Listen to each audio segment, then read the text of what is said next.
I really enjoyed this chapter because I think Fujimoto at his best, at his peak, is when he's writing really emotional moments. When he is taking a character, putting their mental state on display, flying through their emotions and potentially having them challenged is absolutely fantastic. For me, that is Fujimoto's peak. And don't get me wrong, there is an endless amount of stuff to love about Chainsaw Man and about how Fujimoto approaches it. But if there was ever one consistent thing that he always does really, really well, is how emotionally driven he makes his characters. How relatable, how conflicting, how confusing, how tumultuous. For such a small interaction between Denji and Asa to have such a large magnitude of effect is insane. It is only fractional within the grand scheme, but so powerful. Like, here is a moment that these two share that is so straightforward, that is so simple, yet you can't help but absolutely adore it. This is Fujimoto glazing 101. I overglaze a lot, but at the end of the day, I like what I like and I dislike what I dislike. It's as simple as that. If I'm not feeling something and if I'm not liking something, I will mention it. But if I really like something, I'm going to appreciate it as much as I can. I'm going to cherish that and I'm going to break it apart as much as possible for myself, but all of you. So we can experience it together. For the first time in a long time, Denji is going through a bit of a withdrawal, kind of looking backwards or inwards towards himself. And this is a rare circumstance. He doesn't do this often, mostly because he's very scared to do so. You'll notice there is a lot of times throughout Denji's story where he kind of starts to do it, a bit of self-reflection, but then he gets scared, or he gets carried away, or he gets distracted by something else. It's rarely a deep dive mentally or emotionally because it's too overwhelming. He is a trauma victim at the end of the day, and he holds a lot of very dark and dangerous trauma, stuff that spans his entire life. And I think it's very important to recognize and to keep bringing up with these conversations is that his trauma doesn't start within Chainsaw Man Part 1. It starts prior to that story even beginning. It starts with him as a child. I think it is very telling that Denji remembers nothing prior to his trauma actually beginning. He remembers nothing prior to his mother. He remembers nothing prior to his father. It's almost like that entire section of childhood where all of this disgusting treatment was happening is completely cut off from him.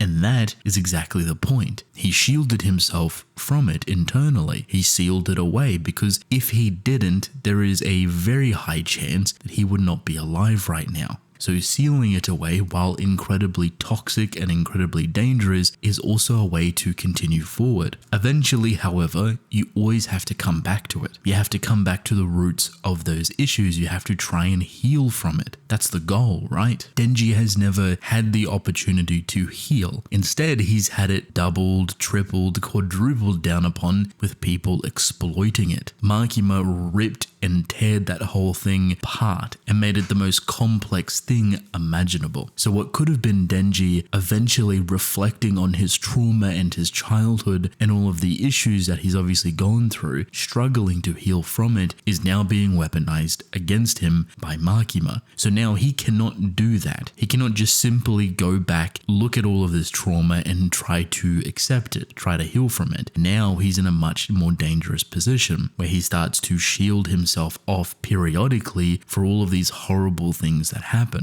Naoyuta, for example, and her death is one of the most recent examples of him shielding it away, trying to shove it within a corner of his mind where he will not act upon it or remember it until it is too late. So what better way to bring all of that problem back out than to have the falling devil snap him into it? She alone is a dangerous individual. Something interesting about her ability is that it's not just gravity based, but it's also emotions. Genuinely takes the weights and the fears of people's emotions and whatever burdens them will lift them up into the sky. It's metaphorically very, very beautiful because if you're able to relinquish yourself from those burdens, perhaps you can descend back to the ground. Quite literally, finally taking the weight off your shoulders. Unfortunately, it's not that easy though. Denji this time around is heavily inflicted by it, and he is confronting a lot of his worst nightmares, realizing that all of the stuff that has happened to him is what he was putting onto other people. The way he has acted and all that he has been through, somebody like him doesn't deserve to be happy. For him to say that is very eye-opening. Not only does it show you how far he has fallen mentally and emotionally, how little he currently thinks of himself, but it also shows how much manipulation has worked on him. All the times that he's bypassed it, all the times that he's been goofy or just kind of moved on from things, it is now catching up to him. So much so that it has twisted the perspective of himself. Denji has always had a fragile look upon himself. He is incredibly flippant with how he decides to do things and just kind of goes with the flow. And this has been instilled onto him multiple different ways, where people stop getting him to think and just get him to do. Conforming him to that state of mind stops him from thinking. And that stops him from healing. That stops him from being a better person or wanting a different life or anything else that you could add. So now when it comes flooding back out, it is incredibly detrimental.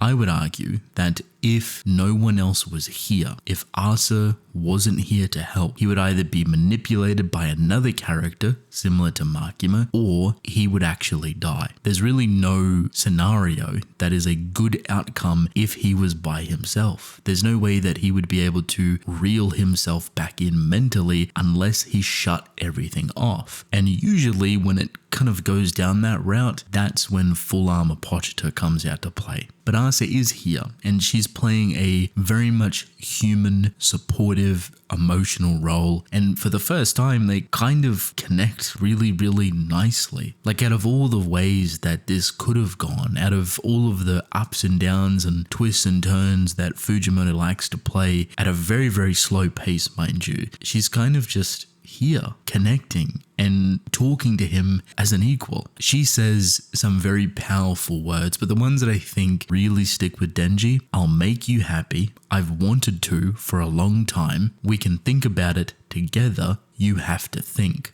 For a character that's always been told not to think and just let other people take control, just do as your heart intends, for this handful of words is arguably the most powerful thing that he has heard. That she will, in her favor, on her account, help him, make him happy, that she's wanted to for a while, that even if she doesn't have all the answers, they can do it together. And then she's also reinforcing his own agency, that he is strong enough mentally and emotionally to pull through this just by thinking about it. But the biggest thing is that he isn't alone. So even if he stumbles, even if he doesn't actually get it right the first time or the second time, she would be there to help him. There is another moment in here that is equally just as powerful, that really hits a trigger for Denji. For the first time, he's kind of being called a superhero, and it's like a switch flips in his mind. For the first time, he's kind of realizing that the power he does have, and Chainsaw Man, obviously the back and forth perspective that he's had with that personality, is kind of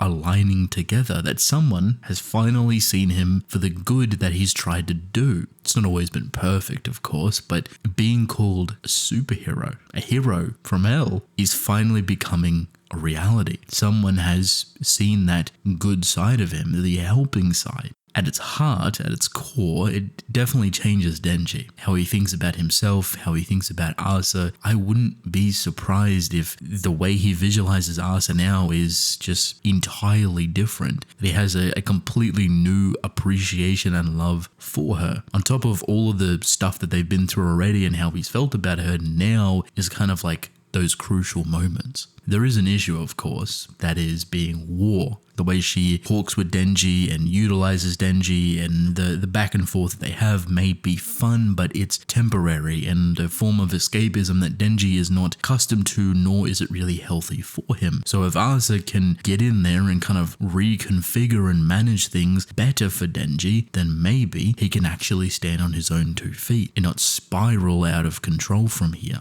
You know what's really funny though? The remainder of this chapter, Yoru coming back out, letting go all of the different weapons that she stockpiled up to this point, is for me very symbolic. In the same way that Denji and Asa have connected and they can kind of share that burden and the issues, Yoru is relinquishing a lot of her burden, a lot of her guilt, a lot of her emotions through the aspect of the stockpiled weapons. She's releasing everything that she has. Of course, it's within the form of a massive attack, so it's beautifully drawn. A lot of weapons come flying out of a gun that she has saved, and she's trying to take out Falling. Fujimoto once again showing that he's got a lot of tricks up his sleeve. As always, I am curious to see where Fujimoto goes. I like how this is all coming together. I expect some big things to happen eventually. You know, that's a given, of course. But I mean like big things that we have yet to even grasp the idea of, completely bypassing a lot of our theories. We'll have to wait and see for them.